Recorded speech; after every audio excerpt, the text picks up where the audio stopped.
মোৰ জন্মান্তৰৰ সেৱাস্থলীৰ আজি চমৰীয়া সত্ৰৰ মূল নামঘৰ সত্ৰস্থানত আমি টিপলাই আৰু কুঁহিয়াৰ বাৰীৰ গাঁৱৰ ফালৰ পৰা আহি গুৰুজনাৰ এই অতি মনোমোহা এই বৈকুণ্ঠ সদৃশ চমৰীয়া সত্ৰত আহি উপনীত হৈছোঁ। আৰু আমি এই জগতগুৰু শ্ৰীমন্ত শংকৰদেৱ, জগতগুৰু মাধৱদেৱ দুয়োজনাৰ শ্ৰীচৰণ কমলত সহস্ৰ কোটি প্ৰণিপাত জনাই আমি এই চমৰীয়া সত্ৰ ইতিবৃত্তান্তৰ বিষয়ে গুৰুজনাৰ একশৰণ হৰিনাম ধৰ্মৰ সৃষ্টি ধৰ্ম প্ৰসাৰৰ ক্ষেত্ৰত এই চমৰীয়া সত্ৰই আজি গুৰুজনাৰ কৃপাতে এই সত্ৰ স্থাপন হোৱাৰ পিছৰে পৰা প্ৰচাৰ প্ৰসাৰত ভক্তবৃন্দই ইয়াতে আপ্ৰাণ ভক্তি সহকাৰে প্ৰচাৰ প্ৰসাৰত নাম প্ৰচাৰৰ ক্ষেত্ৰত লাগি আছে। আৰু সেয়েহে আমি আজি চমৰীয়া সত্ৰত আহি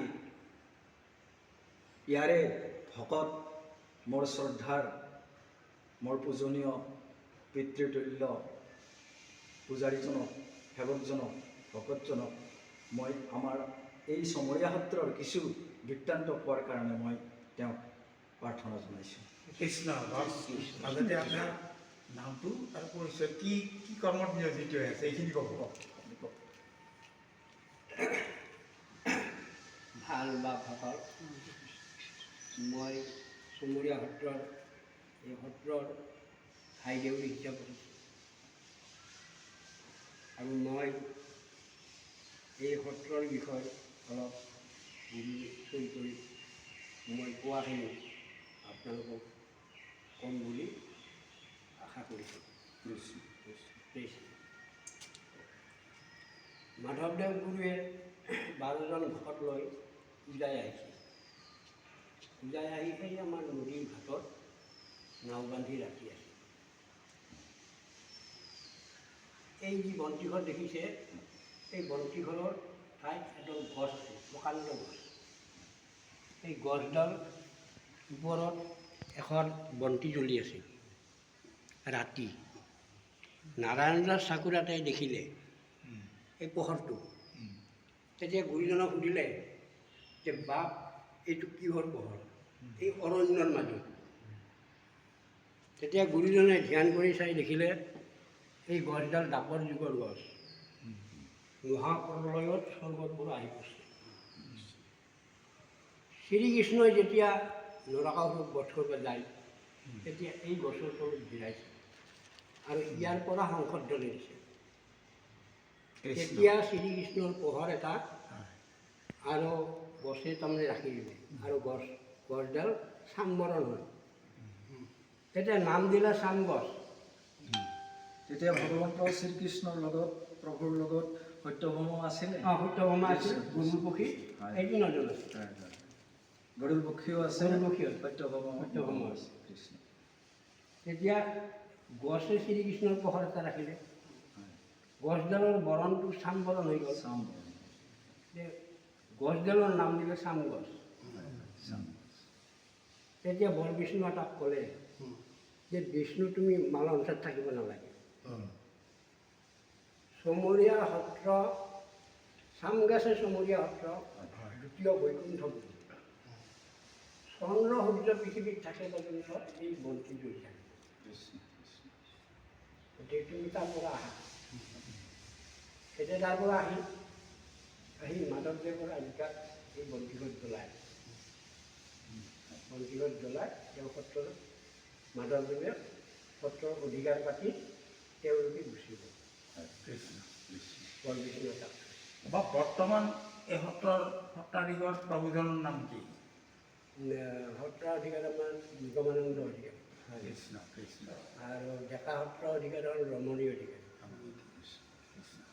গতিকে চমুকৈ এইখিনিয়ে চমুকৈ এইখিনিয়ে আৰু বহলকৈ আছে যদিও আমি আৰু সিমান ক'বাৰ ধন্যবাদ ধন্যবাদ থাকিল আপোনালৈ আমাৰ সশ্ৰদ্ধা প্ৰণিপাত আপোনালৈ যাচিছোঁ লগতে আজি আমাৰ ভগৱন্ত ঈশ্বৰ কৃষ্ণৰ কৃপাতে আজি এই সত্ৰ আৱিৰ্ভাৱ হৈছে আৰু জগতগুৰু শ্ৰীমন্ত শংকৰদেৱ গুৰুজনাৰ কৃপাত এই মাধৱদেৱ গুৰুজনাৰ কৃপাত মানে এই অক্ষয় ভন্তি মানে অনন্তকাল থাকিব বুলি কৈছে গতিকে আমি এইখিনি আমি নিজকে কৃত্য মানিছোঁ আমি আজি সদৌ অসমৰ সত্ৰসমূহৰ মাজত আজি এই চামৰীয়া সত্ৰ যে অতি মানে মনোমোহা এইখিনি আমি আপোনাৰ মুখে শুনি আমি নিজকে কৃত্য মানিছোঁ আৰু লগতে এই গুৰু নাম ধৰ্মখিনি হৰিনাম কীৰ্তনখিনি যাতে অনন্তকাললৈকে প্ৰচাৰ হৈ থাকে এইখিনিকে আমি ভগৱন্তৰ শ্ৰীচৰণত কামনা কৰি আমাৰ আজি অনুষ্ঠানটো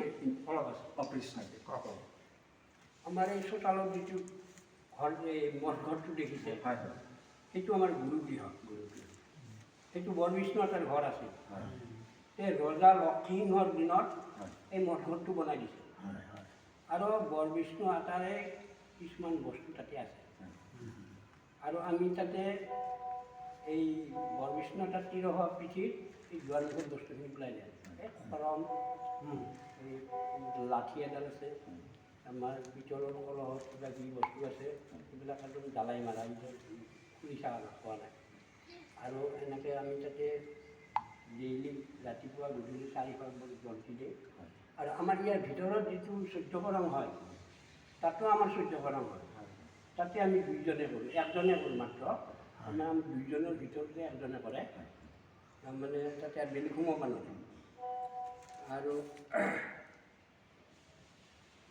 এই যি চোতালত যিটো শিকল দিয়া এটা পাথৰৰ খুঁটি আছে দেখিছে সেইটো খুঁটি মাধৱদেৱে আহিয়ে প্ৰথম সেইটো আৰম্ভ কৰিছে সেই খুঁটিটো পুতিছে মাধৱদেৱে আৰু মাধৱদেৱে পুতি তাতে এটা ঘোষা লিখিছে মধুপুৰ কমলাবাৰী ধামঘৰ এটা দক্ষিণে ধৰ্মৰ খুঁটি বৰবিষ্ণু এটা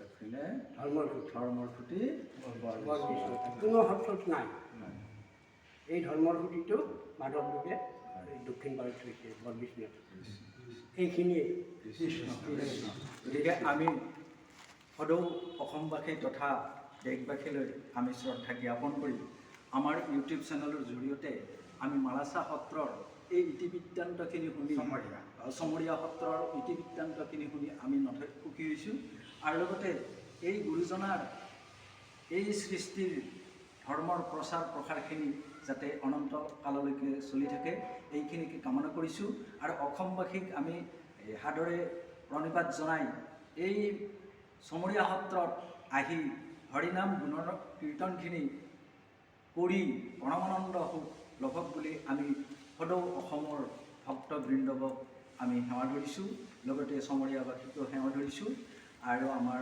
ভক্ত বৈষ্ণৱসকলক সেৱা ধৰি আমাৰ অনুষ্ঠানটোত ইমানতে বিৰাম